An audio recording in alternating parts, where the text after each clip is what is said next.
اتفضل يا باشا، القضية تترفع بكره الصبح. بكره الصبح هنرفع دعوة عشان نمحي كلمة فشل من القاموس بتاعنا خالص. 95% من الشركات بتموت وهي في أول 5 سنين. أغلب لوب المستثمرين عندنا بيبقى لكذا حاجة، زي الماركتينج أو الفند أو السوق أو ما عندناش فلوس في الشركة.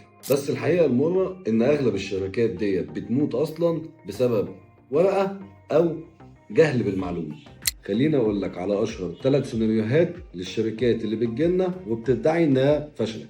اول حاجه، فخ احنا اخوات وصحاب. في البيزنس مفيش اخويا وصاحبي، لازم كل حاجه بتكون محطوطه في العقد من اول دخولك وتاسيس الشركه لغايه حتى سيناريو الخروج بتاعكم. لازم يكون حتى الخروج امن ليك وليك. تاني فخ هو عقود الكوبي والبيست. انا معاك اللي انت بتجتهد وعاوز كل حاجه بسرعه، بس انت كده رايح تدفن شركتك مع ال 95%. صح اللي انت تستعين باهل الخبره عشان تتفادى اي مشاكل مستقبليه تحصل لك. ثالث فخ وهو مفيش فلوس في الشركه، وديت بترجع في الاغلب ل3 اسباب، منها ادارتك الماليه بايظه، تاني خطا خالط جيب الشركه بجيبك، تالت حاجه مش عارف تستفيد باصولك او بالايديا بتاعتك. طيب الاتنين التانيين انت عارف حلهم.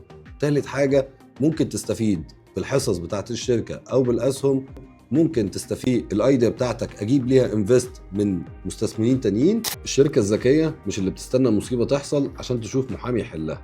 الشركه الذكيه بيكون ليها مستشار قانوني هو اللي بيقفل ليها الثغرات القانونيه من قبل اصلا حد يشوفها. اكتب لنا مشكلتك في الكومنتات وحد يتواصل معاك فورا.